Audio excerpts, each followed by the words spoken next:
ফরজ? ওয়াই যদি এলাকায় বড় বড় হজ ফরজ হয় নাই, হইবে? কথা কয় না, হইবে নাকি? এই জাতীয় মানুষ আছে না নাই? একটু জোরে কর না কেন, আছে না নাই?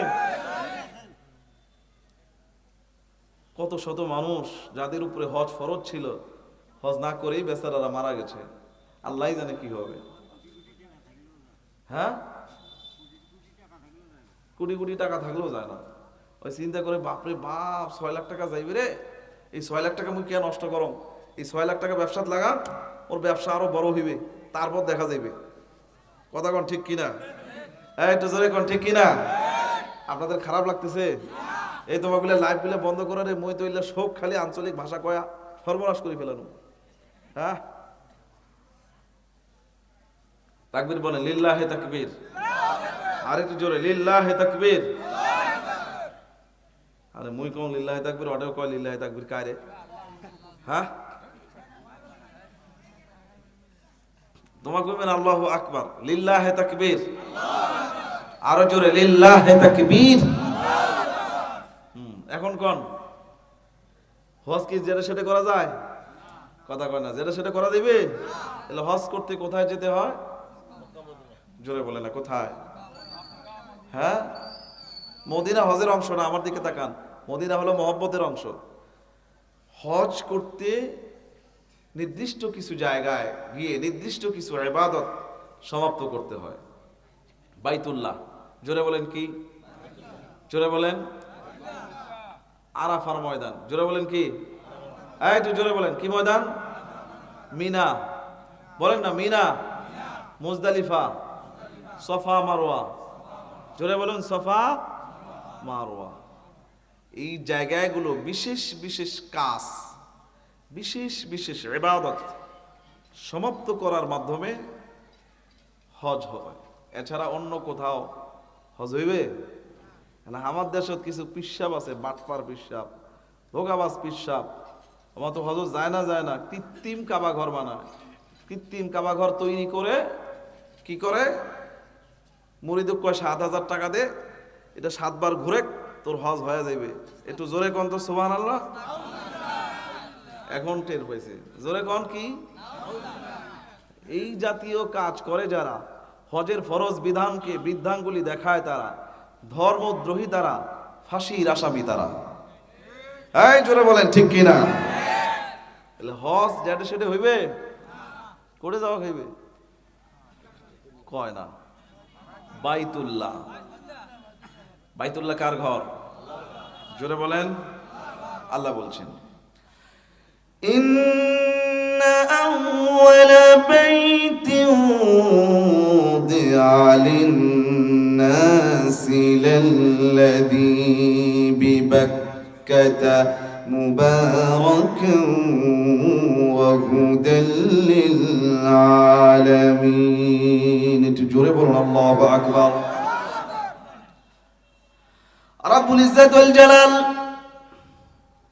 কাবা ঘরকে সর্বপ্রথম পৃথিবীতে তিনি তৈরি করেছেন। এই ঘরের পূর্বে এই পৃথিবীতে আর কোনো ঘর তৈরি হয় নাই। বাইতুল্লাহর পূর্বে পৃথিবীতে কোনো ঘর কেউ তৈরি করে নাই।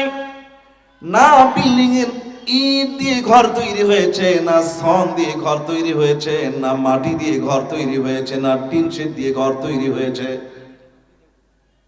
এই পৃথিবীর সর্বপ্রথম ঘরের নাম হলো বাইতুল্লাহ। একটু জোরে বলেন তো কিলা? পৃথিবীর সর্বপ্রথম ঘরের নাম কি? জোরে বলেন, পৃথিবীর সর্বপ্রথম ঘরের নাম কি? রাব্বুল ইজ্জত ওয়াল জালাল বললেন, ইন্না আউওয়ালা বাইতিন উদিআ লিন-নাস, নিশ্চয় এই ঘর হলো পৃথিবীর সর্বপ্রথম ঘর, যা মানব জাতির জন্য আল্লাহ সুবহানাহু ওয়া তাআলা সৃষ্টি করেছেন, তৈরি করেছেন। লাল্লাযী বিবাক্কাতা মুবারাকান ওয়া হুদাল লিল আলামিন। এই ঘরের পূর্ব নাম ছিল বাক্কা। একটু জোরে বলেন তো কি কা? আর একটু জোরে কোন কি? কোরআনুল কারীমের ভাষায় ঘরের নাম ছিল বাক্কা। পরবর্তীতে এই ঘরের নাম হয়েছে, এই জায়গার নাম হয়েছে মক্কা। আমার দিকে তাকান, মুবারাকান, আল্লাহ বলেন এই ঘর হলো বরকতময়। ওহুদাল লিল আলামিন। আর সমগ্র জগৎবাসীর জন্য এই ঘরকে আল্লাহ সুবহানাহু ওয়া তাআলা হেদায়েতের সেন্টার, হেদায়েতের কেন্দ্র বানিয়ে দিয়েছেন। জোরে বলেন সুবহানাল্লাহ। সেই বাইতুল্লাহ যাওয়ার ইচ্ছা আছে যার যার, মেহেরবানি করে ডান হাত তোলেন তারা। আল্লাহ তুমি তোমার এই বান্দাগুলিকে তোমার ঘর জিয়ারত না করাইয়া মৃত্যু দিও না। জোরে বলেন আমিন। হাত নামান, জোরে বলেন না আমিন। সম্মানিত উপস্থিতি, বলেন তো, টাকা নাই, পয়সা নাই, হজে যাওয়ার মতো অর্থ আপনার কাছে আমার কাছে নাই, কিন্তু মনের মধ্যে নিয়ে থাকা দরকার, আছে না নাই? একটু জোরে বলেন না কেন, আছে না নাই? এই দেশে কত রিক্সাওয়ালা দেখেছি প্রতিদিন রিক্সা চালিয়ে অল্প অল্প করে টাকা জমিয়ে আল্লাহর ঘর জিয়ারত করে এসেছে। এই দেশে অসংখ্য সেলুনে কাজ করে যারা, আমরা এমন অনেক এক্সাম্পল দেখেছি, এমন অনেক উদাহরণ দেখেছি, প্রতিদিন তার আয় থেকে অল্প অল্প করে জমি আল্লাহর ঘর জিয়ারত করেছে। অসংখ্য দিন মজুর দেখেছি যারা অল্প অল্প করে টাকা জমিয়ে বাইতুল্লাহ জিয়ারত করেছে, আরাফার ময়দানে অবস্থান করেছে। এবার বলেন তো, আমাদের টাকা পয়সা যত কমই থাকুক না কেন, এই রকম নিয়াত মনের মধ্যে থাকা দরকার, আছে না নাই? আল্লাহ রাব্বুল আলামিন বলেন হুদাল লিল আলামিন। এই ঘর হলো মানব জাতির জন্য, সমগ্র মানব সত্তার জন্য হেদায়েতের সেন্টার। পৃথিবীতে সপ্ত আশ্চর্য মানুষ আবিষ্কার করেছে। কাবা ঘরের জায়গা সেই সপ্ত আশ্চর্যের মধ্যে তারা দেয় নাই। তারা হলো কানা। জোরে বলেন তো কি না? জোরে কোন কি না? যেই সমস্ত বিজ্ঞানীরা সপ্ত আশ্চর্য আবিষ্কার করেছে, অথচ সেই সপ্তম আশ্চর্যের মধ্যে কাবা ঘরের স্থান দেয় নাই। আচ্ছা বলেন তো, বাইতুল্লাহর চাইতে, কাবা ঘরের চাইতে বড় আশ্চর্য এই পৃথিবীতে আর কোনো কিছু আছে নাকি? 7টা আশ্চর্য তারা আবিষ্কার করেছে, অথচ বাইতুল্লাহর স্থান দেয় নাই। কাবা ঘরের স্থান যারা দেয় নাই, তাদের ব্রেইন প্যারালাইজড হয়ে গেছে, তারা হলো কানা। জোরে বলেন তো কি না? আর একটু জোরে কোন কি না? তারা জায়গা দেখ আর না দেখ, আমার আল্লাহ বললেন ওহুদাল লিল আলামিন।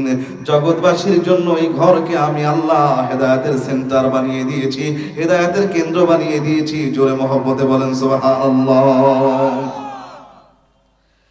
সম্মানিত হাজিরিন, এই ঘর সর্বপ্রথম আল্লাহ সুবহানাহু ওয়া তাআলা ফেরেশতাদের মাধ্যমে তৈরি করেছেন। তারপরে আদম আলাইহিস সালামকে আল্লাহ সুবহানাহু ওয়া তাআলা যখন পৃথিবীতে পাঠালেন, আদম আলাইহিস সালামকে বললেন ফেরেশতার সহযোগিতা নিয়ে তুমি কাবা ঘর তৈরি করো। আদম আলাইহিস সালাম ফেরেশতার সহযোগিতা নিয়ে কাবা ঘর তৈরি করলেন। এরপরে আদম সানি নূহ আলাইহিস সালামের প্লাবনের সময় এই ঘর ক্ষতিগ্রস্ত হয়ে যায়, উপরের অংশ প্লাবিত হয়ে যায়, কিন্তু মূল ফাউন্ডেশন ঠিক থেকে যায়। আল্লাহ রাব্বুল ইজ্জত ওয়াল জালাল এবার ইব্রাহিম আলাইহিস সালামকে বললেন, ইব্রাহিম এই ঘর তুমি নির্মাণ করো।